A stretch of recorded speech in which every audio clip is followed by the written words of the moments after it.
right, looks like the numbers are evening out, so I might get started here. So I wanted to thank you all for being here for our second annual Evidence Day. So last year we launched our Evidence Day campaign to help us really reflect on how evidence shapes our everyday lives. And we brought together today an expert panel to help us dive into some really exciting topics that are happening in Canada today. So if you'd like to learn more about our Evidence Matters campaign that sparked the creation of our Evidence Day, you can check that out on our website at evidencematterstome.ca. We have some amazing resources there on how to actually engage in evidence and things like that. So I encourage you all to take a look at that. To begin, I'd also like to take this opportunity to officially introduce myself to the E4D community. My name is Sarah Laframboise, and I am in my fourth month of my time here as Executive Director of Evidence for Democracy. I'm really excited to dive into some of our work, and these have been a really action-packed few months. But this is really the first time that I have been at an event for E4D and delivering this to you. So I'm excited to be here today. I'd also like to acknowledge that today I'm coming to you from Calgary, Alberta.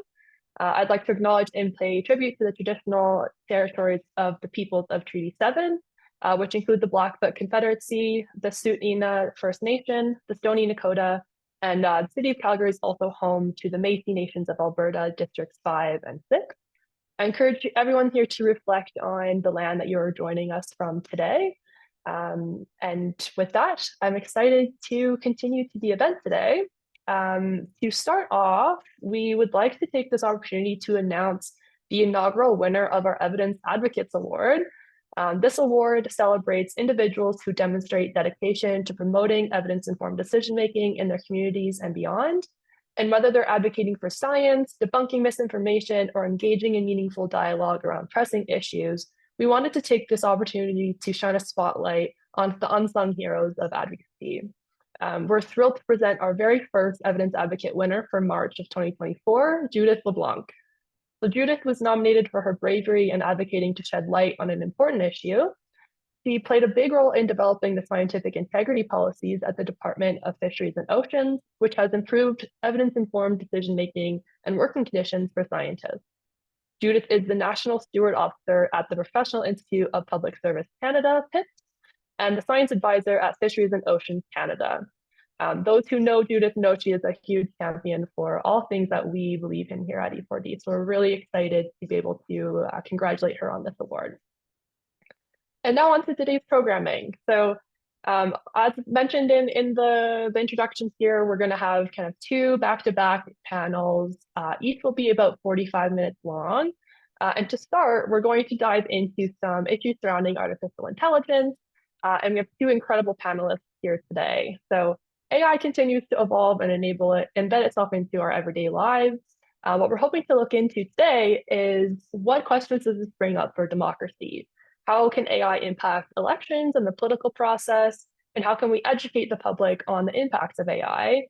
And how can we use evidence and data in order to inform those decisions around artificial intelligence? And to help us understand that more, we have Michelle Bartleman, a PhD candidate in media studies at the Department of Communications at the University of Ottawa, who is joining us all the way from Australia today. So we're very appreciative that she's joining. And we also have Scott De Jong, a PhD candidate in communication studies at Concordia University.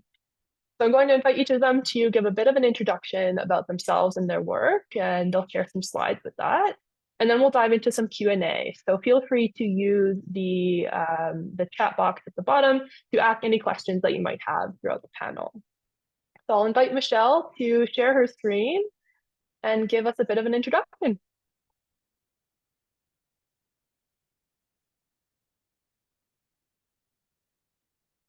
Looks good. Great. Yes, I am coming to you live from Queensland, Australia, where I'm a visiting researcher right now. But my name is Michelle Bartleman. I'm a PhD student at the University of Ottawa. I am studying AI and journalism in the Department of Communication. And a big thank you to Evidence for Democracy for this invitation and to be part of these really important discussions, as I think we'll see as we kind of go through the day. So the points I'm going to cover this afternoon come from a report that I co-authored with my supervisor, Dr. Elizabeth Dubois, And this report was funded by her university research chair in politics, communication, and technology, as well as the University of Ottawa's AI and Society Initiative. And today I'm going to touch on some of the AI technologies that are at play when it comes to politics specifically, as well as highlight some of the kind of interesting examples that we're already seeing in the Canadian political context. And then at the very end, I'd also like to introduce a few of the challenges that we're facing as we start to integrate more of these AI tools and technologies into our political systems. This isn't a computer science seminar. I am not a computer scientist, but in the context of considering the role and value of evidence, it's important that we consider or that we continue to expand our understanding of the technologies that are becoming increasingly part of our daily lives. It's not always clear what we mean when we say AI. And often we just kind of throw it around, and there are a lot of definitions out there when it comes to what AI is. But I'm not going to give you a definitive statement. I will point out that they generally include three main components. One of them is that our AI systems are first kind of trained on vast amounts of data, and then they use computation to analyze this data. And the key point is that they make decisions based on those analyses. This third point about decision making is important to remember, because often what we talk about when we're saying AI is actually more simpler automation tools. A good example of this are chatbots, which up until recently have generally followed rules-based processes. We're all familiar with those customer service tools or chatbots that don't actually answer our questions. They don't even seem to understand our questions. But as we are seeing more and more, especially with AI-enabled tools like conversational assistants like Alexa and Siri, is that they've been able to understand us and respond in ways that are more relevant. I don't need to point out that AI is technically complicated. There's also a lot of overlap. However, there are four main technologies at play that I want to highlight today when it comes to how AI is being used in political spheres. One is natural language processing, one is machine learning, one is augmented analytics, and then the last is generative AI. And I'm going to give you a quick overview of each of these and then highlight some of the examples that are capitalizing on these technologies in Canadian politics. Machine learning is a branch of AI that gives machines the ability to quote unquote learn by analyzing patterns in big sets of training data and then creating a model which is then applied to new data. And then the AI can then make decisions about the new data based on what it is kind of quote unquote learned previously.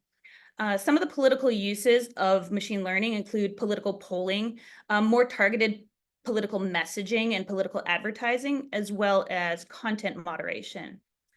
A good example of this in Canada is SamBot, which is an AI-enabled machine learning bot that was created by the Samara Center to detect and track abusive sentiments on social media during elections. So the bot uses social media posts that are already in the public domain, and then predicts how likely a particular comment is considered to be toxic or harmful. And you can go and see some of the reports that the Samara Center has released on the 2021 federal election, on the 2022 Ontario election, and in 8 municipal elections in 2022. SamBot is also a good example of the overlap of AI technologies, as it also relies on natural language processing, or what is being more commonly called NLP. This is the ability for machines to both understand and generate human language, as opposed to more traditionally computer code is what we needed to kind of translate human language into so that machines could understand it. Conversational agents, virtual assistants, voice assistants like Alexa or Siri is a great example of this. ChatGPT is also an example of being able to process our input in human language and then output in human language. NLP in the political sphere is used to detect online abuse, like SamBot, as well as social listening, which is the use of social media posts to kind of decipher what issues voters are interested in, how they feel about those issues, how they feel about particular candidates. And NLP is also being used in fact-checking, dealing with mis and disinformation, as well as in creating very targeted political messaging for particular types of voters.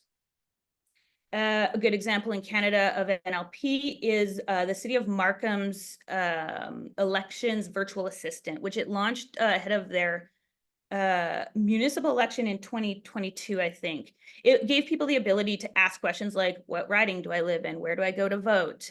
Who is my candidate? And then get answers that were relevant to them specifically. They also launched a voice assistant so that people could actually ask these questions out loud to Alexa or to Siri, as opposed to typing them in. And then in 2023, the city launched this, or kind of made it a more permanent feature on its website so that residents can ask questions about anything related to being a resident in Markham. The third technology I want to point out is augmented analytics, which is leverages both machine learning and NLP to automate kind of big data sets in ways that would be impossible, and to analyze them in ways that would be impossible for humans. A good example of this is Polly, which is a opinion marketing tool that was produced by an Ottawa-based company that uses social media data, web scraping, sentiment analysis to predict election results. And in the 2019 federal election, it accurately predicted that the Liberal Party would have a minority government. Finally, the last technology that I want to point out or point to is the one that seems to be getting the most attention, but also causing the most concern, which is generative AI, or for short, Gen AI. This gives machines the ability to digitally generate new content. It could be text, it could be images, it could be video and audio. All of these we call synthetic media. These tools are being used more and more for political advertising. They're being used in campaign documents. And then the kind of more concerning areas are the problems of deep fakes or impersonation.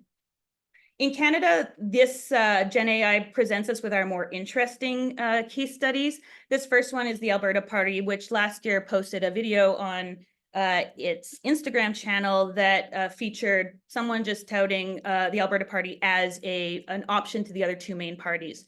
As it turned out, this was actually a video-generated spokespot, an AI-generated video spokespot created by a tool called Synthesia. So it was an AI-generated, not real person. And then one of our favorite examples comes from last year's Toronto mayoral election, where one candidate released his campaign platform. And you will notice quickly that the woman in the photo here has one arm too many. So people on the internet, again, came to the rescue and let everyone know that most of the images in this campaign document were artificially generated. So this raises some questions about some of the challenges that we're facing when it comes to using AI within politics. There are practical challenges, things like dealing with mis and disinformation, dealing with impersonation, privacy issues around targeted advertising. And it also presents a lot of critical challenges, which I'll go over quickly, but this is where I think that the discussion today will take us. There are a number of philosophical questions around what we even mean when we're talking about AI, questions around the datafication of everything in our lives and the blurring of the line between private and public, questions related to transparency, how do we know what we're seeing, and the related trust, and then questions about who's responsible and who's being held accountable.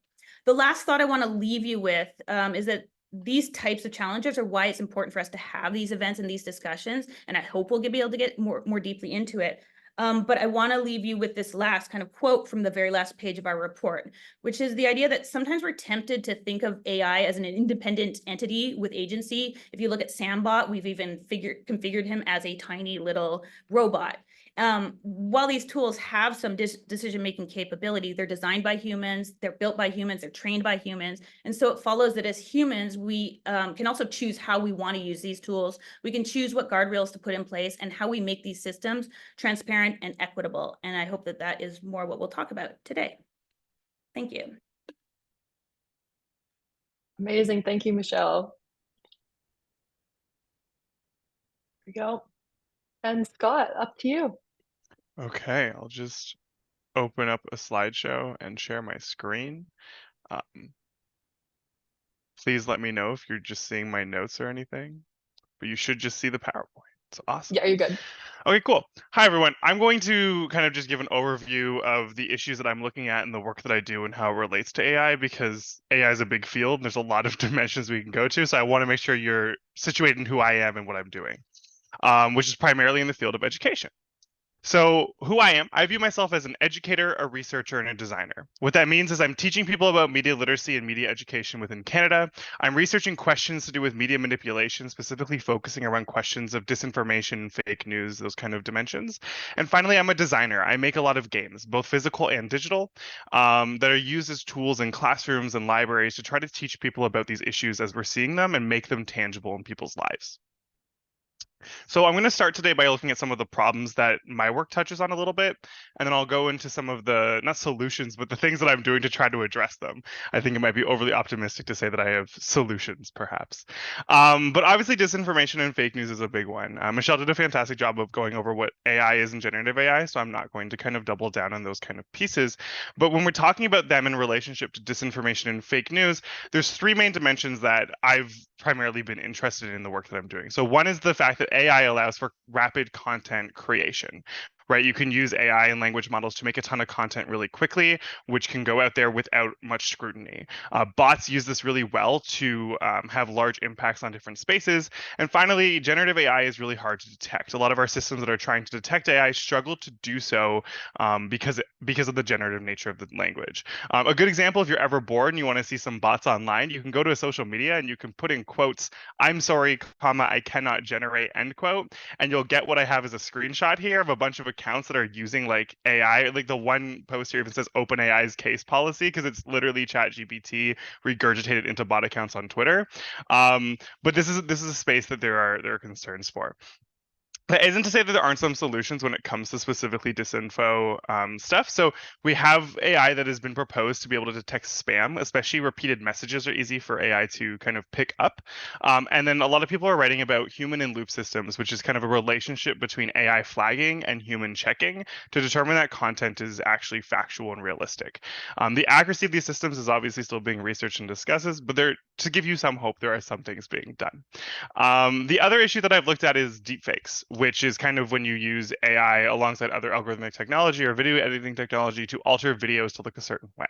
If you've been following the news cycle in the past few months, Taylor Swift was talked a lot about for deepfakes that were were pornographic in nature around Taylor Swift, but we're seeing it in political dimensions as well. And what they do is they manipulate the intent of people's actions. Sometimes deepfakes aren't entire videos, but they're actually just a clip that's been edited to make a hand or a body position look more aggressive or look more problematic than it's supposed to look, so that when people watch it, they have a different tone or perspective on someone. Obviously, we can also find deepfakes that are meant to scam people or mislead them. I consistently on my YouTube get some of Justin Trudeau telling me that I can buy Bitcoin.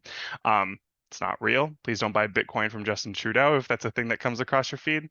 But celebrities and people who are of status, like Trudeau, are targets for deepfakes because they can typically generate more of an audience. And so the worry comes out because it can be sometimes hard to tease out the realism of a deepfake. This is a clip that was put together by the CBC, where they're doing a side-by-side video comparison of one of which is a deepfake and the other one isn't, right? And it can be sometimes hard to see that the one on the right is actually a fake because there's only minute details that are showing us what's real or what's not. So solutions, or what I'm doing in this space, the work that I'm doing is, the first thing I was doing is I'm making games. I said that before. And so I'm playing with this information. What that means is I've designed board games. This is images from one called Lizards and Lies, which is a board game that talks about conspiracy theory and disinformation and how it moves online. And within that game, there are a scenario that players play through, which discusses how algorithms can amplify or strengthen certain messages for players. And these games are used as tools that I've run with cadets, journalists, people from embassies to talk about how these systems work, as opposed to just telling people how to fact check. The other thing that I'm doing is I'm teaching. I said I'm an educator, so I'm teaching with AI. This term right now, I'm teaching media literacy at Concordia University in Montreal. And one of the assignments I had my students do was I had them actually write a paper with ChatGPT. Then they actually graded that paper, many of them which failed the AI. And then they wrote their own essay discussing about its use case in academic spaces. And the reason we did that as an assignment is because there's a lot of fears and anxieties when it comes to how do we engage with AI, what's our own role with AI, and especially for students who see a future in a labor market where AI is probably going to be part of it, they have a lot of questions that they're not sure they can ask in the classroom. And an assignment like this, working with those kids, was a chance for them to reflect on their own fears and anxieties, but also see a lot of the challenges and weaknesses of these systems. The other thing that I've been working on with a team funded by a group called Obvia here in Montreal is we're also designing designing a very short card game playable in about 20 minutes to talk about the ethical dimensions of using AI in your own work, kind of the questions that come up around labor, sustainability, and copyright when we're using AI to generate certain types of language. And it's a game that's gotten, it's still in a prototype stage, but we're working on it as ways to try to have people wrestle with these tensions of AI systems. But critically across the work that I'm doing is there's a need to recognize that AI is actually fallible. There's a lot of hype about AI. There's a lot of love for AI. There's a lot of promotion of AI, and there's some benefits too, for sure. But it does make mistakes. It makes lots of mistakes actually, and it is very fallible. And the goal that I'm doing in the education spaces is not to have us be scared of AI, but to recognize the challenges that AI has, because if you recognize its weaknesses, you're better at identifying its weaknesses. So I'll stop there and we'll go into questions just for time. But thanks. Amazing. Thank you, Scott. Well, I have so many questions here on my end as well. So let's dive into some. And, a lot of what brings the two of you together is kind of that interface of, how does AI impact elections, the political procedures, and things like this. So maybe let's start just reflecting on some potential risks and even benefits of including AI in the political process that way. And maybe reflecting on how that impacts the democratic process, and maybe also if there's some safeguards that we could use to kind of set those guardrails, like Michelle had said. And whoever wants to go first, it's a big one. Sure, I can start. I think one of the interesting things about this is that we're in what's called a Calling Ridge dilemma, is that this technology is just going to get picked up. People will use it, and that it's very difficult to intentionally plan for that because we don't actually know what some of the repercussions are until things are rolled out, until technologies are in place, until people have started to use them. And so this makes it a very complex sphere to do policy planning, legislation. There's a lot of people involved. Legislation and policy discussions are notoriously slow as well. And this technology is moving very quickly. That said, there are, yes, are we putting safeguards in place? There are many people who are working to do that for sure. There are academic discussions and conferences. There are groups like Obvia. Montreal is a hotbed of AI research, known worldwide, and there are a lot of not just academics and researchers, but policymakers, industry people who are coming together very regularly to discuss these more critical challenges. Yeah, I mean, as someone in Montreal, sorry, were you done, Michelle? It's hard to always tell on Zoom. Okay, cool. Yeah, as someone in Montreal, I can say that there is quite a conversation happening in this space, and the work that we're doing is looking on that ethics side space. And so when we're talking about safeguards, there's different areas that you want to look at, right? Like if we're talking about safeguards for companies, it's different than safeguards for users. And policy tries to balance both. And so ethical AI use comes down to both how users are using it, but also how companies are training it, how they're choosing to implement it, and the transparency they have in all those processes. And so yes, safeguards are being done, but depending on where you're looking, they're being done more rapidly than in other spaces. And as Michelle said, policy is really slow in that dimension. Mm-hmm. And if I can also add on, I think that there's been some good progress in bringing in these critical issues. There's traditionally been a tendency for technologists and engineers and scientists to kind of work over here, and social scientists and critical scholars to work over here. And so traditionally there has been a lack of kind of thinking through what are the ethical implications of these technologies as they're being built. And I've seen, even I'm in my third year of my PhD, I've seen really intentional attempts to bring these groups together, to bring technologists and designers and programmers together with social scientists or humanities scholars or critical scholars who are asking these kinds of questions, so that each understands what the other is working with. Mm-hmm. Do you guys feel like there's a bias at all right now towards some safeguards directed at like the user experience, or maybe more the business and tech side? Do you feel like it's going in one direction right now? I would say a lot of the literature that I've been reading and conversations I've had have focused on like a regulatory space, and especially with elections coming up in Canada and the US, there's been a lot of conversation about how platforms are going to be managing the impact of AI on these election spaces. And so there's a lot of Mhm. literature of like how can we hold platforms accountable? How can platforms institute processes that will help users then determine whether it's fake or real? And I have found that conversations towards the ethics of sustainability, the ethics of labor, and the ethics of kind of race and or just general kind of intersectionality are kind of back burner conversations that aren't happening as much. Mhm. I would say that users are at a disadvantage, that they with the datafication of everything, the collection of data about us and every aspect of our lives. I think it's already kind of set a precedent that we don't feel like users don't necessarily feel like they have a lot of power to like influence these kind of moral or ethical or philosophical questions when it comes to the development.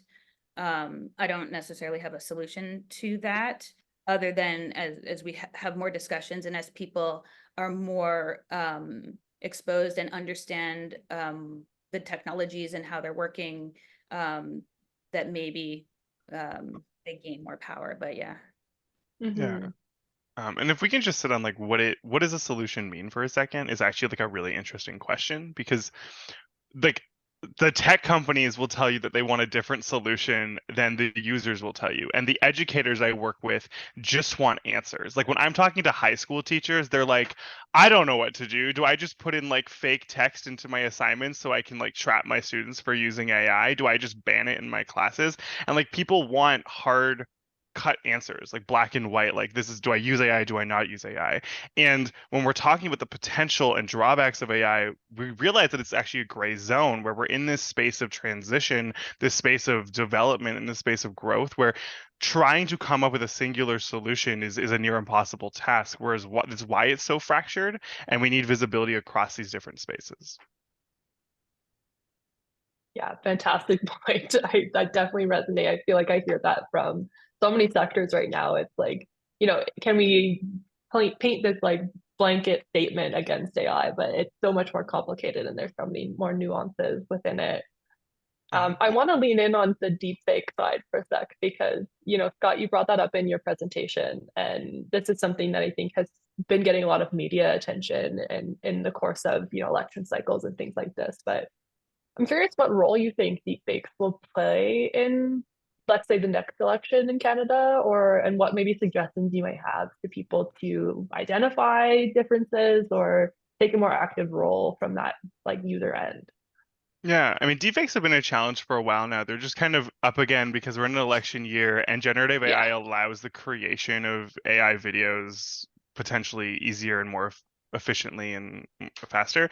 However, a lot of the literature still talks about how the process of making a good deepfake, which is very different than a bad deepfake, is actually quite intensive and quite expensive and hard to make happen consistently. And so I do think we're going to see deepfakes over the elections. It's a like I will be surprised if the opposite is true.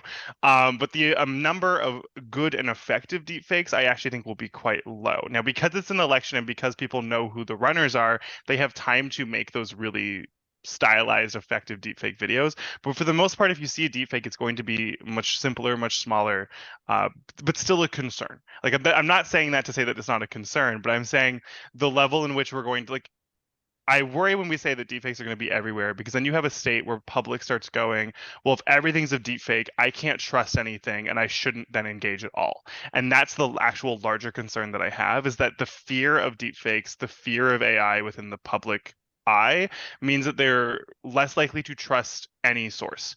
And skepticism is important when we talk about critical thinking. We talk about like healthy skepticism, but there's a line there, and deepfakes kind of sometimes push us against that line. And so when I'm teaching people to recognize deepfakes, at least right now, AI sometimes really struggles with getting mouths and extremities correct.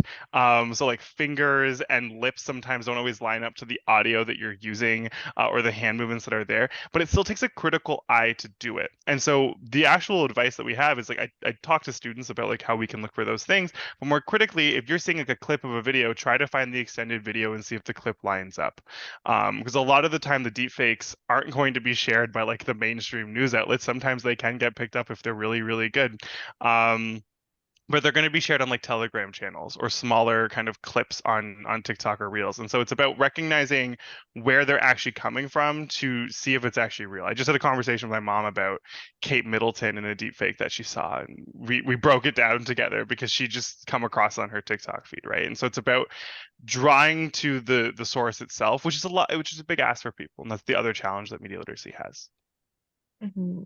Yeah, Michelle, any reflections on that? Yeah, Scott mentioned that AI detection is difficult, and the literature says that it is. However, there are AI content detectors out there, many of them to detect or to attempt to detect AI generated text, AI generated images, AI generated videos. And so I'm not saying I will go back to my kind of plug for the intervention of humans, but these are a tool that can be leveraged a little bit if you don't know what you're looking at, or if you don't know whether you need to ask more questions, is to try some of these detectors, see what they say, see if, and I'm not saying you rely on them wholly, they also have some flaws with them, but they can help you add one more kind of piece of evidence to what you're looking at. Mm-hmm. Yeah, that's both fantastic points. Thanks for sharing. I might shift us to some of what these misunderstandings from the public side are about AI. What do you both see in your work, in your field, in your conversations with others to be kind of like one of those biggest misconceptions about AI and potentially like how this is impacting the larger picture around this? So, we have a lot of misinformation spreading. How's it then kind of implementing the overall views of AI and, a bit of democracy in that sense? I would, we have a tendency to be very black or white. Either AI is harmless or it's the next Terminator. And there's also like this sense, because we're not very clear on what AI is, we kind of defer to our movies and these kind of entertainment representations of AI. But in fact, that's not really, we're not at a space that we've kind of achieved this, what's called artificial general intelligence, or this kind of like all-encompassing AI that can do everything. We're in a space where our AI tools are very specific. This AI drives a car, this AI plays text, this AI generates text for ChatGPT, this AI makes a deep fake. So they're very task specific. And I think that's an important thing to remember, is that you need to think about AI within the context of a particular task and what it's achieving. That also helps you see both the good and the challenges, the advantages and the disadvantages, when you can look at a particular task, rather than be afraid that the car driving AI is now going to take over our election. There's just like a lot of confusion about what is AI, what isn't AI. And so the statement like AI is good or AI is bad is like saying a vehicle is good, a vehicle is bad. Well, which vehicle? A plane, a train, a car, a monster truck. You have to evaluate each specific case. Mm-hmm. Yeah, I really like the way that you specified AI for this, AI for that. Because I talk a lot with students about like gray, like you gotta view a lot of these issues as gray, both when it comes to tech, but beyond that. Because they're like right and wrong doesn't really exist when we talk about a lot of things in life, but so often media, politics likes to frame things in binaries of good and bad. And tech is this weird thing for a lot of people where they hear the word AI, they hear the word generative AI, and they have all these things, as Michelle was saying, built up through the media, but also built up through their own experiences with technology. I've done some work with seniors who are very sometimes tech savvy, but when they hear AI, it's a whole other dimension that they're like, now I'm fearful that I'm going to I don't have the knowledge to do so. And a lot of people, when we talk also about should people be involved in like policy or discussing these things, people are like, I don't want to talk about AI because I don't know anything about AI. But in reality, just because you don't know like the technical minutia of how a generative AI comes together, you can understand some of its impacts in your life. And one of the key roles that media education has right now isn't to explain how a generative AI model works. I don't think that's where really we need to be focusing. We need to be focusing on how a generative AI model impacts the lives of people, of citizens, of everyday use. And that extends beyond elections. But we see these fears, like if we look back to 2016 with Cambridge Analytica, right? There was a lot of fears about like algorithms sorting people and manipulating the public to vote certain ways. And some of those fears were in reality. And at the end of the day, when we reflect on Cambridge Analytica and what they did during the US and Brexit movements, it was actually sometimes arguably a bit overhyped. That kind of the power of tech to shift opinions and to change opinions is sometimes overhyped by the industries themselves. And so for me and the work that I'm doing educationally, it's about having people reflect on where this tech is used in their lives and reflect on what concerns they have about that. So with students, it's about, I work with communication students. For them, it's like, will I have a job in the industry if people are just going to use AI to generate content? And what does that job look like? How is that job evolving? And what policies would they want to see so they can still feel like they have a say in the work that they're doing and they're not just spending their time being a glorified prompt producer? Yeah, wonderful reflection. Thank you both. There's an interesting discussion going on in the chat about kind of where we place trust in this process. And there's a bit of a discussion about, we're kind of just trusting that, like we're trusting AI more than humans in these situations. And we're getting that shift when like it's kind of misplaced trust. So there's an example here about like OpenAI and Microsoft that push for AI tools for generating computer code. But time and time again, it's been shown to write poorly secure code. And the belief that it's better or smarter or more proficient than us means that humans just click OK. Wonder if you have any reflections on that. I can start if you want, Michelle. ahead. Or okay. Yeah, I mean, tech has been fallible for a long time. There was work on algorithms because algorithms were like a big thing in 2010, 2015. I mean, they're still a big thing now, but like a lot of literature was written at that time. And one of the things they talked about was there's a constant thing where we trust technology to be truthful, right? And they like talked about scholars have talked about like the calculator, where like you know the math number in your head, but you're still going to type it into the calculator just to double check, or like you know how to get somewhere, but you're still going to put it into Google Maps just to make sure that you're 100% on the right route for where you're going. And that's because for some reason we have this idea that tech will never be wrong because the human element's gone and therefore tech is purely rational.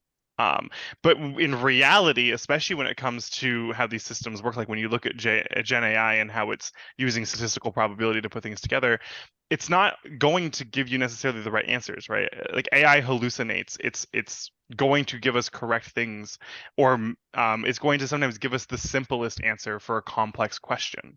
And it's important. This is why I was trying to get to in my presentation, where it's like everyone makes mistakes, tech included, and we need to recognize that tech isn't something that we can just trust on and rely on to have our systems run properly.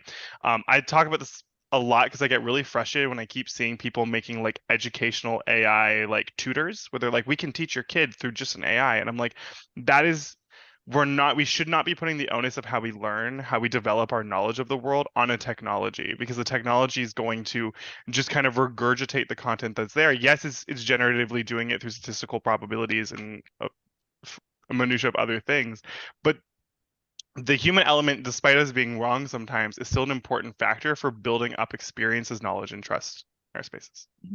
Yeah, and the question of trust isn't specific to AI. A part of our trust or distrust in AI is also related to changing levels of trust in our social systems and in our institutions, and so some of that trust or distrust is trickling over into some of these utilities too, especially in the context of elections or political uses. And I also want to bring up the idea, because every time there's a discussion about technologies, we have a tendency as humans to think that a new technological development is something that is like substantially new, that it's a paradigm shift, and that isn't always the case. And so there's always value in going back and looking at other instances of technologies being introduced into political systems or into social systems or into media systems. We have done this before with different things, with print and then radio and then video and TV and then the internet. And so we've gone through different iterations of shifting how we relate to technology. And each one of those always includes a trust factor as well. And so although technologies look new on the surface, there's a lot to be gleaned by looking back to and seeing how we've previously dealt with things. Mm-hmm. Wonderful answers. Yeah, thank you both for that. I'm going to try to shift to a couple of the Q&A questions here for the last 5 minutes. So one of them here is asking how Canada's AI strategy is similar to the recent Biden-Harris announced safety measures. So maybe a reflection on like where is Canada standing internationally in terms of safeguarding? Yeah, can be US context or otherwise if you're more familiar with another country. I'm going to be fully honest. I haven't done a ton of international comparisons in the AI literature Yeah. that I've been doing. I do know that Canada has like a digital charter of rights and freedoms, and out of that, they pushed some suggestions for AI policy that was critiqued by both tech companies and researchers as being a bit rushed and not consulting enough people. But I don't want to say a lot of like a comparison between the American and Canadian system just because that's a space I haven't done research in. And I, as someone who studies disinformation, I don't want to disinform people here today. From what I have seen, it kind of goes back to those earlier points that I was saying of like, so actually that's not, from what I have seen, the concerns that I have is that there's a lot of like, we're going to do this, we're going to put in safeguards, we're going to do a thing, but the tangibility of what that looks like what those review and oversight processes in the Canadian versions, I haven't seen a lot of specifics of what that actually looks like. They've mentioned like which governing body is going to look over the actual charter as it's outlined, but what does the actual process of checking and flagging AI content on platforms, and how do you actually hold them accountable when they can just be like, well, we removed it after X number of hours, right? I know the American system has done some stuff talking about like watermarking content so that you can tell if it's AI or not by like official sources. But that's about all I really know, and I don't want to misinform, so I'll stop there. Oh, I appreciate that. Yeah. Yeah. So AI policy is also not my area of expertise. I will note that the European Union tends to be the most progressive as far as kind of getting these policies in place. And then Canada is also an interesting case because a lot of these AI technologies are not built within Canada, within our jurisdictions. And this is becoming more and more prevalent when we're dealing with platforms and companies that aren't even in Canada. There are broader questions than just like, how do you regulate AI? There are questions like, how do you regulate across jurisdictions or globally? I'll still go back to my earlier point, which is people are definitely talking about this. My supervisor is certainly involved in policy discussions and briefings with different government representatives and their academics and researchers and industry players always come in to have these discussions. They're happening, but these are complicated problems too. And so I don't know that I have much to add. No, that's totally fair. I appreciate you both. And I might give you each maybe like 30 seconds here for like a last statement or a last like end of the presentation here. Anything else you wanted to add? Sure, I can start. So I will go back to what where we ended our report, which is that we always need to come back to remembering that humans have the agency here. We do. We've created these tools, we've developed these tools, we've designed these tools, we've implemented these tools, we're using these tools. There is agency, and I think it's important that we don't forget that we have all these different levels of agency to help mold these tools into things that are useful for us, for citizens, for humans. And so I think as long as it's a kind of trite statement, but it's important for everyone to always keep that in mind. You know, the robots haven't come to take over the world yet. And so as long as we continue to believe that we have agency, I think that we have a better chance of shaping these tools for better uses. Yeah, that's fantastic. Yeah, when it comes to like media manipulation, AI isn't changing the concerns. Like they're not, it's not providing new concerns, it's just changing some of the formats in which we're trying to deal with it. It's offering new avenues for discussion, but also new avenues for how we have to try to challenge truth in our public sphere. But that's been a question that's been ongoing for a while now when we talk about how social media has challenged understandings of truth and reality.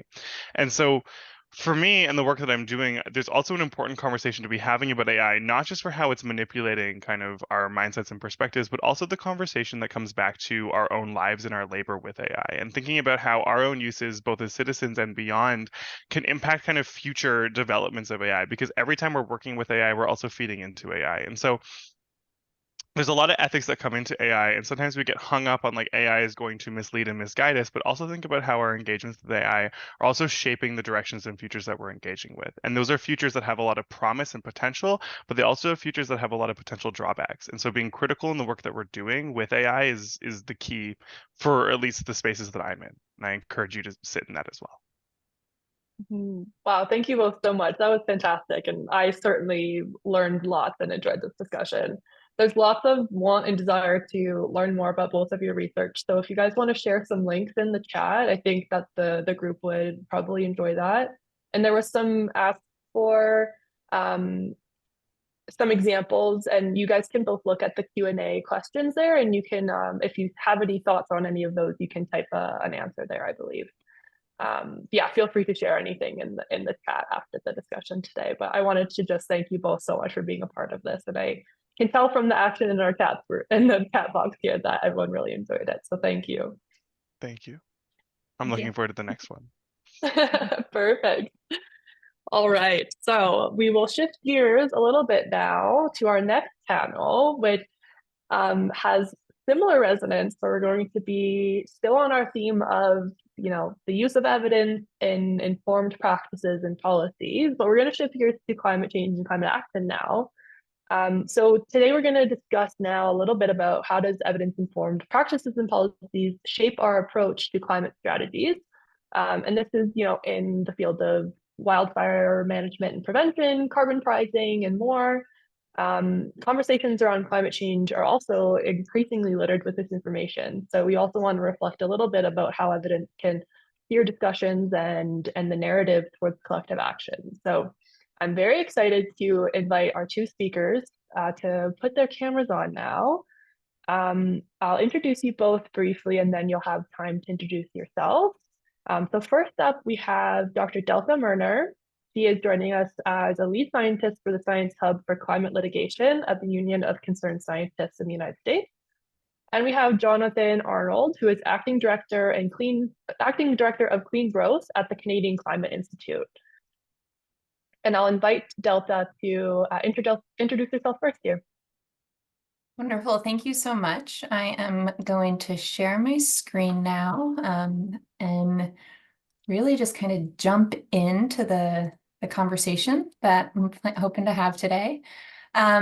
So yeah, thank you so much for the introduction and for having me here today. As you know, last summer, wildfires devastated several regions in Canada, leaving behind a trail of destruction. But what role did climate change actually play in these disasters? There are many types of evidence that can help us to address this question, but today I'm going to focus on one area of science that's teasing apart the role of climate change for impacts all over the world, and that's attribution science. So here we go. So attribution science allows us to identify and quantify the role that human-driven climate change plays in different events. It helps to answer the question, did climate change play a role in that? Or who is responsible for the emissions connected to this impact? Attribution science has looked at heat waves, at floods, at hurricanes, and other extreme weather events to understand increased risks directly related to climate change. This is a growing field, and it's really a game changer. So we can't sit back anymore and argue about whether climate change plays a role in extreme weather or in public health problems that we're facing today. Attribution shows when and how it does. There are really 4 subfields in climate attribution, but today I'm just going to focus on 2 of them in the time that we have. So I'm going to start with event attribution. And event attribution science can tell us how climate change may have added to the severity or intensity of an event. It's about understanding the role of climate change versus natural weather patterns or random climate variability. Studies can now tell us how much hotter a heat wave is or how much greater the intensity of a downpour is during a hurricane because of climate change. This slide here is showing attribution science results found in the latest IPCC report. I want to take a moment to highlight a couple of studies that have been conducted across Canada. So this first one here, this is a study of the 2017 fire season, and it found that human activities like burning fossil fuels were responsible for more than 95% of the unusually high temperatures that were observed in that year. These temperatures made conditions for wildfires 2 to 4 times more likely than they would have been naturally. And additionally, climate change caused human actions to be actions made the amount of land that was burnt from these wildfires 7 to 11 times greater than it would have been without these influences. So just to really understand the level of detail that is possible in these studies. Another quick example, in British Columbia, so November 2021, British Columbia experienced severe floods. A detailed study on this event found that human-caused climate change had made the likelihood of getting at least as much rain as we saw in those 2 days about 45% higher than it would have been otherwise. And then finally, a study in the Ottawa River floods from 2019 found that human activities doubled or even tripled the chances of experiencing the heavy rainfall that was seen then that led to the flooding in Ontario and Quebec over that time. Okay, so event attribution helps us to understand the role of climate change. Source attribution, on the other hand, focuses on identifying and quantifying the contributions of specific sources. So you can look at companies, at specific nations, or at other entities and understand how their emissions directly relate to climate change. So while you can look at different actors today, I'm going to focus on the carbon majors, which are the largest 90 carbon producing companies, because that's the area where my research is focused. Using historical data, studies have shown that emissions from just these 90 major carbon producing companies are responsible for an estimated 42 to 50% of all global temperature increase. They're responsible for upwards of 32% of global sea level rise and 55% of global increase in ocean acidification. So this I show you just to highlight the disproportionate impact of a relatively small number of actors. Source attribution provides a scientific foundation for legal and policy discussions on climate responsibility and accountability. It supports efforts to hold major emitters accountable for their contributions in climate change and the resulting environmental and societal impacts. Now, I know you all are particularly interested in wildfires, and last year we published a study that used source attribution to connect emissions from these world's largest carbon producers to fire-prone conditions and burn areas. In this regional study, we found that emissions from carbon majors had contributed to 48% increase in wildfire-prone conditions in Western US and Canada since 1901. Our findings also revealed that nearly 40% of the total area that was burned in forest fires in the Western US and Southwest Canada since '86 can be attributed to the emissions of these major carbon producers. So that amounts to approximately 20 million acres of forested land, which is roughly equivalent to 2 of the Wood Buffalo National Park. So if you took that area of land, timed it by 2, that's about the area that you can connect to these companies. Wildfires have become a really focal point in climate litigation cases across the globe. Wildfires pose severe threats to people, community, ecosystems, endangering lives, home, and air quality for millions. And the cost associated with wildfires is substantial, necessitating additional resources to adapt to these changing conditions. Our study here and source attribution and event attribution helps to underscore the responsibilities that individual actors, so companies or countries, can bear for the impacts and the costs of climate change. It provides clear evidence linking the products of these companies for this study to the detrimental effects of burning fossil fuels on global temperature, wildfires, for example. This research can be used in a number of different ways. In particular, I focus on science to inform climate litigation. And shortly after we published this work, it was cited in a lawsuit in Oregon in the US. And that suit now is the county is seeking 50 million in actual damages from the heat dome in 2021, which Canada also suffered from. They're also seeking 150 billion in future damages and 50 billion in proposed changes to prepare for climate change based on the responsibility that these companies have had. So that's just one example of research informing decision making, and I'll stop there for time, but I really look forward to your questions. Thanks so much, Delta. I'll invite Jonathan to share his screen if you have slides. Yeah, thanks, Sarah. I do have a couple of slides I'll pop up here in a second, but more just to illustrate some points. But yeah, as Sarah mentioned, my name is Jonathan Arnold. I'm the acting director of the Clean Growth team at the Canadian Climate Institute. For those that don't know about us, we're an independent, nonpartisan research and policy organization. We make policy recommendations to federal, provincial, territorial governments on how Canada can create a low carbon, resilient, prosperous economy in the face of climate change. So really looking at kind of these complex long-term challenges over the next few decades.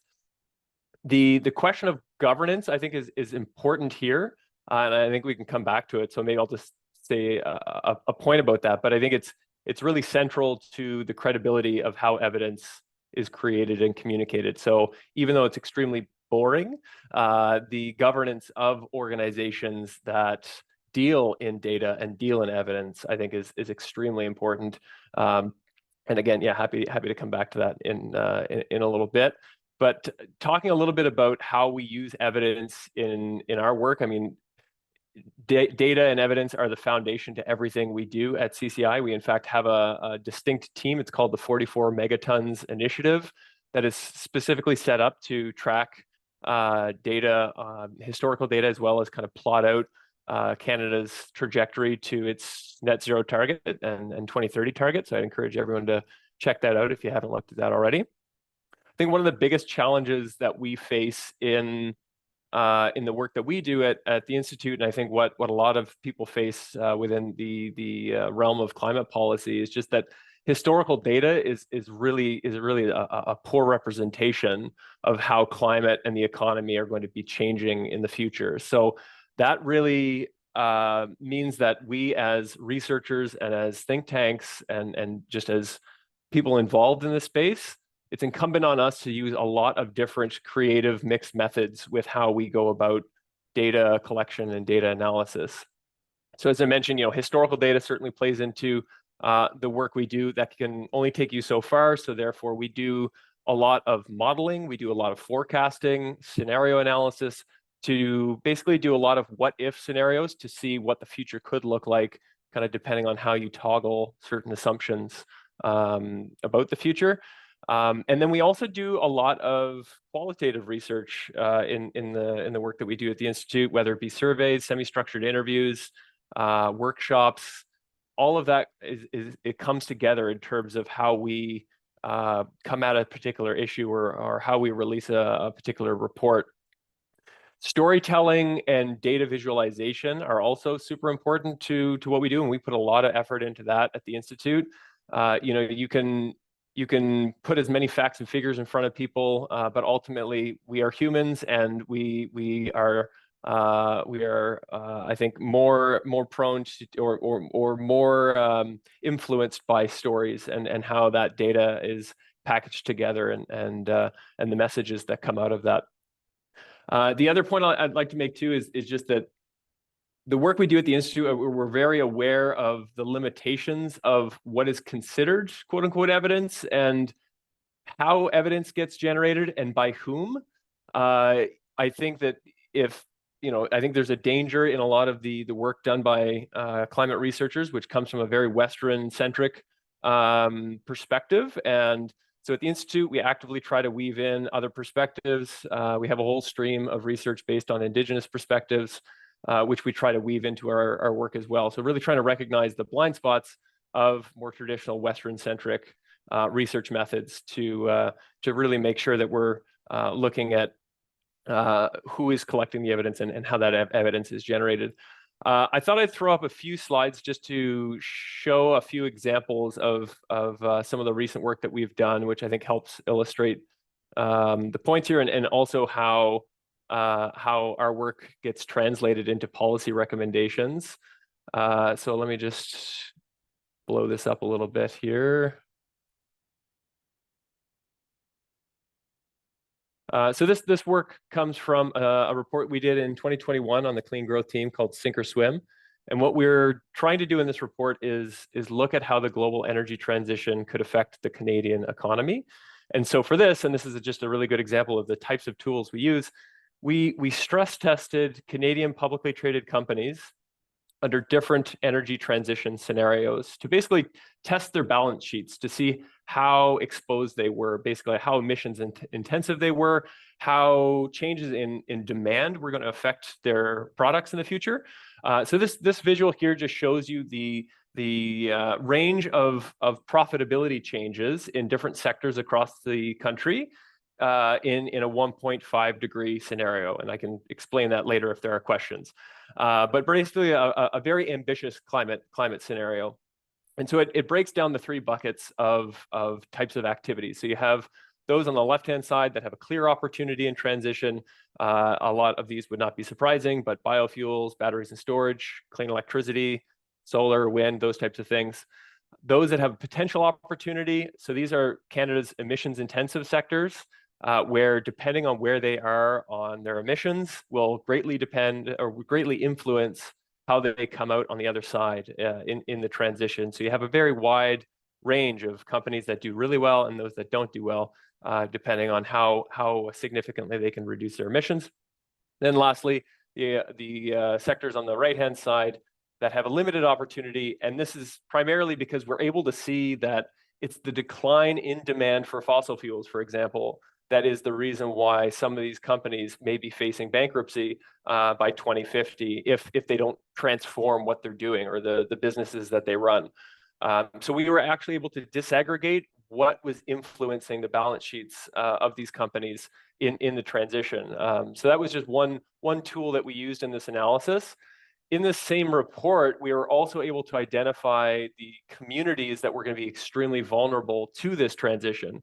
So this figure here shows the concentration of workers in communities that are in what we consider transition vulnerable sectors. So oil and gas, mining, transportation equipment manufacturing. And if you look at the very, very top of this figure is wood buffalo at 25%. And again, just speaking to some of the unique data visualization that we do at the Institute, just to, again, really highlight the communities that are going to be most vulnerable. And then the second step to that is how do we design policy to transition some of these communities in a way that is inclusive and is kind of looking at that longer term prosperity.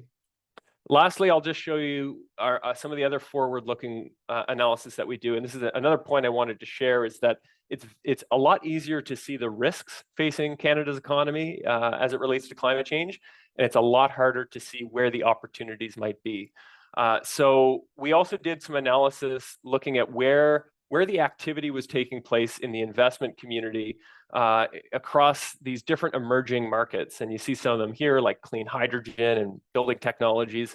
And what we saw is that investment is generally increasing, but it's not increasing at a fast enough scale or pace to meet Canada's emissions targets and its economic objectives.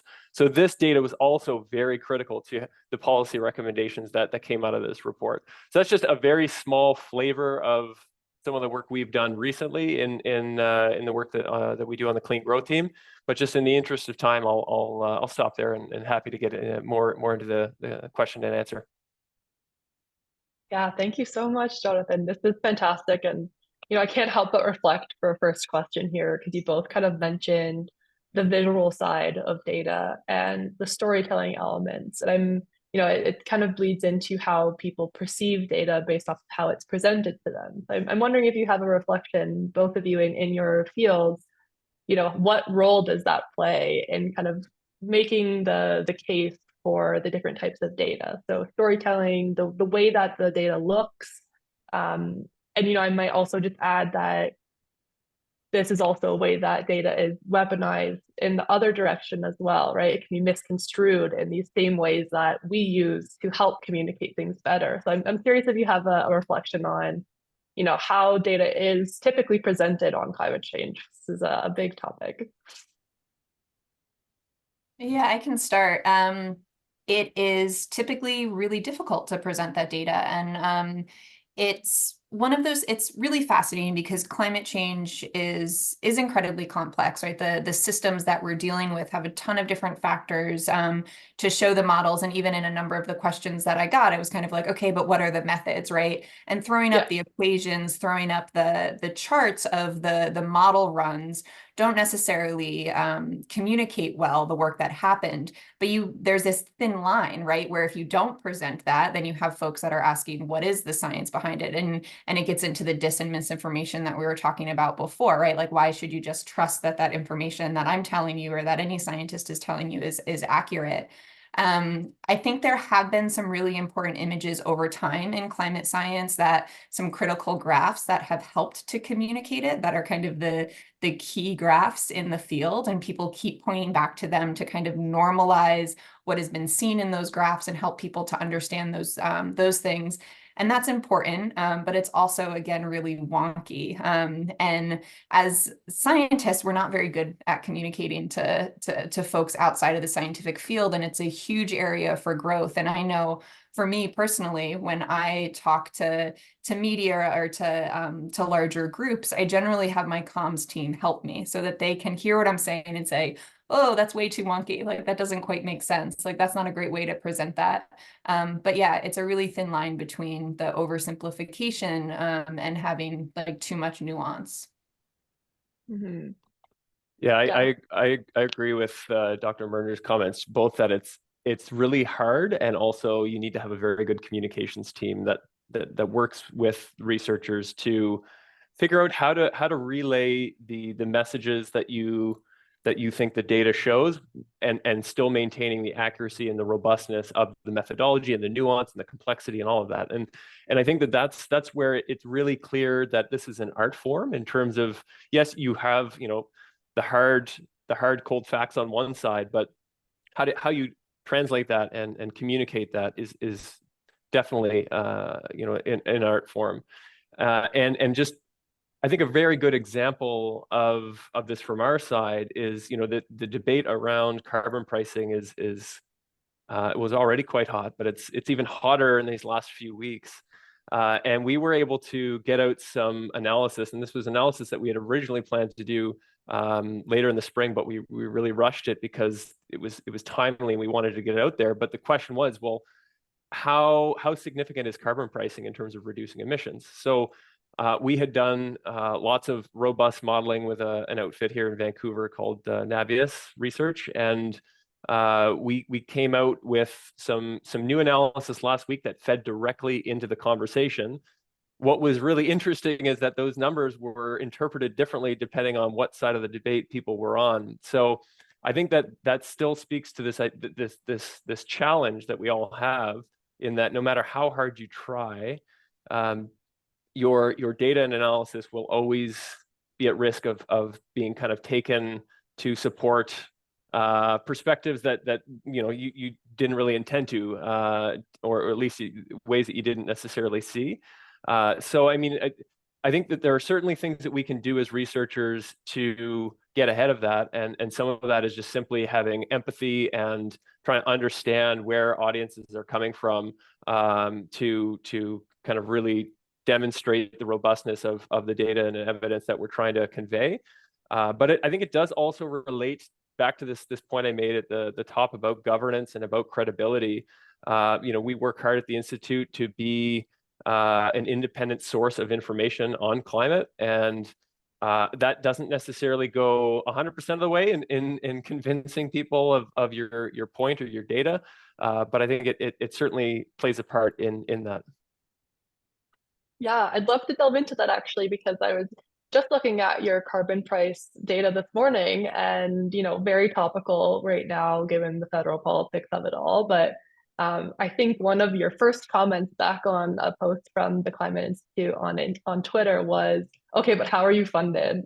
And so it was kind of like instantly we saw this data, and it was just the automatic kind of knee-jerk reaction of, "Okay, but what's the credibility of this?" And yeah, curious if you have any reflections on that, and maybe with the carbon pricing is a good kind of scope to talk about it within. But yeah, curious if the credibility of evidence is a huge topic at E4D. So it's kind of like, how do we gauge that, and how can we help policymakers understand that a little bit more as well? I mean, our approach to that is to be as transparent as possible with how we're funded and how we operate, and we try to make sure that's all visible, kind of on our website, and certainly whenever we talk with folks. I think that there's skepticism. There will always be skepticism, I think, from those where anytime government is funding initiatives of any type.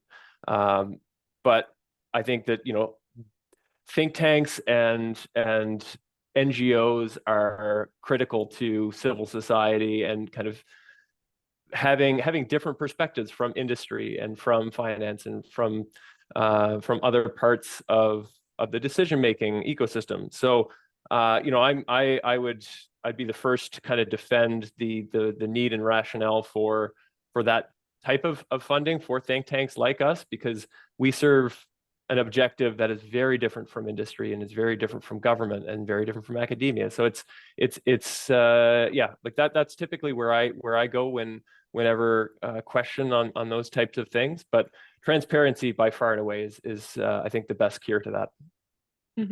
Yeah, thank you so much for that. As a scientist, you're always trained to start by looking at the methods of a report, right? So as a new study comes out, even though it's peer reviewed, there can be flaws with it, right? And you immediately go in to say, okay, what are the methods? If these aren't the methods I'm used to, how do they compare to the other literature? How does, there's a number of questions that you kind of ask within that. And it's really fascinating trying to translate that to decision makers. And in my case, it's often in the courts, and the courts are used to dealing with some science, and they have standards for what science is accepted, what that looks like. But again, those processes themselves can be manipulated sometimes, as we can see with peer review and other processes as well, which is important to understand. And it comes into a key conversation, which ties into some of the discussion that was being had before around where there is disinformation, which is intentional lies, and where there is misinformation. And in the climate space, we're dealing with both of those a lot, right? So you have disinformation that is coming from the industry, that's coming from PR campaigns that are attacking science, that are putting in kind of little nuggets to say, oh, there is too much uncertainty here. And we now know through social science research that a lot of the conversation over the last decades around the questions of uncertainty in climate science largely came from the fossil fuel industry. So you have those pieces, and then you have the misinformation that gets spread in social media and in other places where folks don't know that what they're saying is incorrect, but continue to spread that. And both of those things require different tactics for understanding and dealing with as well. And even just to add to that, like you see this in some of the mainstream media as well, that they don't always necessarily have the technical wherewithal to digest some of this really complex research, and inadvertently will sometimes perpetuate myths. And we've seen this around electric vehicles in terms of helping spread some of the misinformation about the range, or whether they start in the cold, or all those types of questions, when the evidence just doesn't bear that out. So it really is pervasive, and is certainly hard to combat. But I mean, it's just it's something that we certainly try to work on in the research that we put out. I'll also ask, maybe what in your field do you feel is kind of a big point of misinformation that you're kind of constantly trying to push against, and maybe what tools do you use in that argument? Might be a tough one. Yeah, I can start. I mean, there's so many different layers of it. but I can talk about one that I've just dealt with recently. So I've been involved in the climate submissions for the International Court of Justice. So there's an advisory opinion that's being asked of the ICJ, the International Court of Justice right now. And so I've been working with different states to help them understand the science that is available for the arguments that they're making. And I was at a UN meeting and heard over and over again that attribution science wasn't robust, that it wasn't credible, that it wasn't to the point where it could be served as evidence. And that is factually incorrect. And if you just take kind of the standard in climate science, we often take the standard of how things are presented in the IPCC, the Intergovernmental Panel of Climate Change. And attribution science is cited in all three of the latest reports, and there's cross-dialogue boxes that are talking about it. There's a huge amount of kind of consensus within the scientific community. So it's fascinating to see that conversation and to see how folks are getting different information, and then how that leads to the decisions that they're making, where they say, we need to completely leave this out, out of fear of what the backing is for that. So that was one more recently. That's a great example. And I can think of one that's really recent and frustrating, and that seems to not go away, and then maybe a better example where I have seen a lot more progress. So maybe start with the bad one first. So I think just the simple myth that electric vehicles are more emissions intensive than internal combustion engine vehicles. Like, this is something that even I have family members that will come up to me like, oh, did you know that? And it's like, no, that is absolutely false. Like, study after study after study shows that is not true. And so that's just something so basic, but yet so pervasive. And I can see kind of the mechanisms by how that type of information spreads. I think it comes back to this idea of uncertainty in the energy transition, and that makes everybody feel a little uneasy, and that you're kind of susceptible to misinformation when it's presented in front of you. And then you have, as Dr. Murner said, you have certain players in the ecosystem that are deliberately trying to misinform or kind of they trade in disinformation. So that's the not so good example that we're still kind of fighting uphill against. But I think the better, more optimistic example that I've seen progress on in the last 5 or 10 years is this notion that ambitious climate policy puts Canada at a competitive disadvantage. And there I'm more optimistic because the changes that have happened internationally, whether it's policy in the EU, whether it's the Inflation Reduction Act in the US, it's all pointing in the same direction, that if Canada doesn't get its act together, we're putting our own economic prosperity at risk in the transition. And while I don't believe that is a commonly held or consensus that yes, ambitious climate policy is good for Canada's long-term economics, but when you look at where industry has come in the last 10 years, where finance has come in the last like 2 to 3 years, it's been a significant turnaround in terms of recognizing that this is a real threat to Canada's long-term economic competitiveness.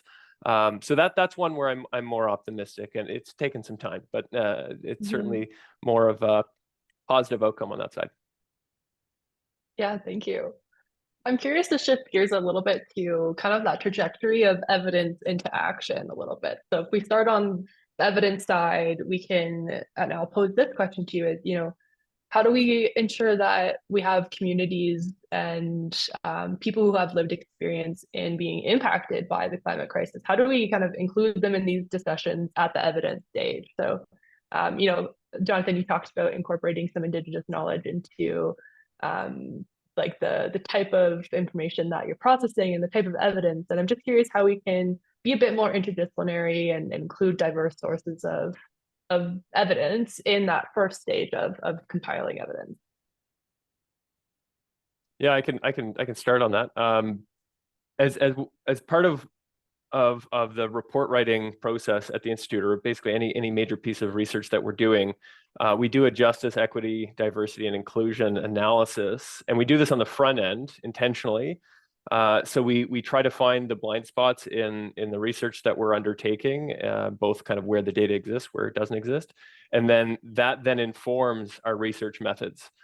So I think it's very easy to bolt that on to something at the end of a project, but by then it's too late to actually change your methods to then go back and correct it. So that's something that we've tried to institutionalize in the work that we do, and I think it's worked quite well, and I've certainly seen it change the trajectory of how research gets done. But I think it really speaks to the idea of having mixed methods and not relying solely on office work, data crunching. It's really stepping out of the office, even if it's virtually stepping out of the office, and talking with as many people as you can that are affected by the issue that it is that you're talking about. And so engagement is a huge part of what we do. Communications and engagement. That if you look at our staff profile, we're almost evenly split between research and engagement and communications. And for that exact reason, is that you need to have conversations with everybody that you can, and that's related to any particular topic, and allow that to help shift and shape your research as you go through it. Mm-hmm.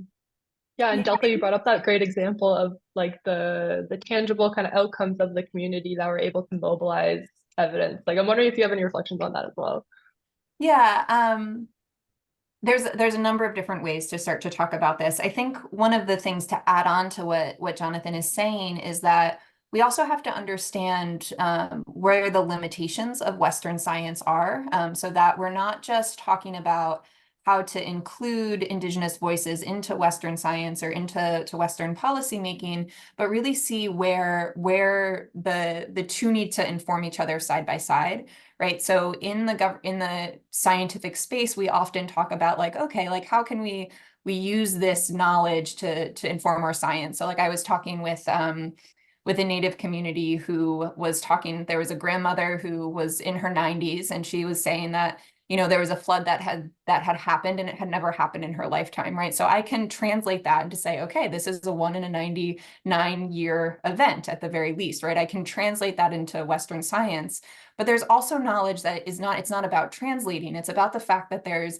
different epistemologies, there's different knowledge, there's different ways of learning, and you need to learn how to communicate that and truly include that into that process. And I think we've seen some of the best advances in that in Australia. There's been cases there with Indigenous communities where the lawyers in those cases, who are Indigenous lawyers, really retrained the courts to think about what evidence is, what counts as evidence, and how that gets presented to the court. And we need to be doing work like that to truly be incorporating other worldviews and other ways of seeing the world, instead of just trying to kind of fit it into the work that we do. That's an incredibly difficult task. Yeah. Yeah, well, it's great reflection, so I appreciate the examples. I mean, if we move from the evidence to the action side too, we can chat a little bit about maybe how the policymakers view evidence, and as scientists or as a science community, how can we help the policymaker community be able to mobilize evidence more, and at all levels. This can be local, national, international. But I'm wondering if you guys have any strategies on how to connect evidence to policymakers maybe a little bit more. Do you want me to start on that one? Sure. Yeah, I mean it's huge, and that is usually the key audience for the work that we do. Although we're obviously getting our work to out there for others to digest as well. But yeah, getting it in the hands of decision makers at different levels, kind of within government, in terms of feeding research that often governments can't do themselves, or just have more limitations in doing. And from my perspective, the work that we've done has been highly valued within both provincial and federal governments across Canada, in terms of just providing that independent data analysis and evidence that they wouldn't otherwise have. And we've seen that have direct impacts on shaping policy outcomes, which has been really rewarding from our standpoint.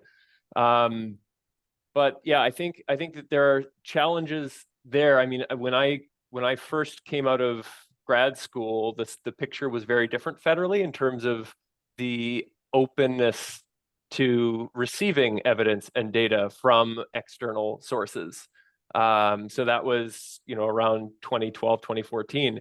And so it really does make a huge difference in terms of whether the governments in power are receptive to outside input from civil society, from NGOs, from think tanks.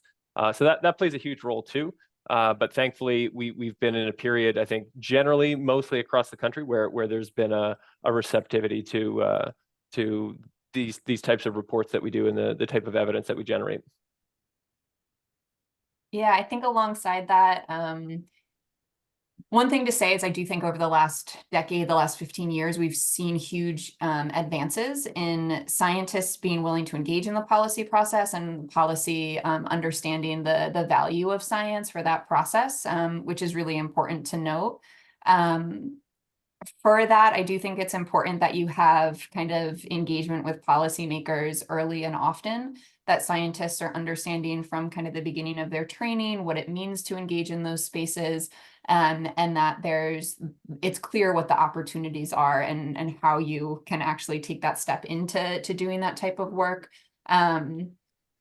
I think another key place is just kind of on the science side is the science communication training. So often it's kind of falling short on our ability as a scientific community to know how to communicate the information out. And that can start with sometimes the research questions themselves, right? We have questions that are maybe on the wrong time scale or that aren't in the geographic, like the geopolitical boundaries that make sense for policy, or, they're not shaped correctly to really inform policy.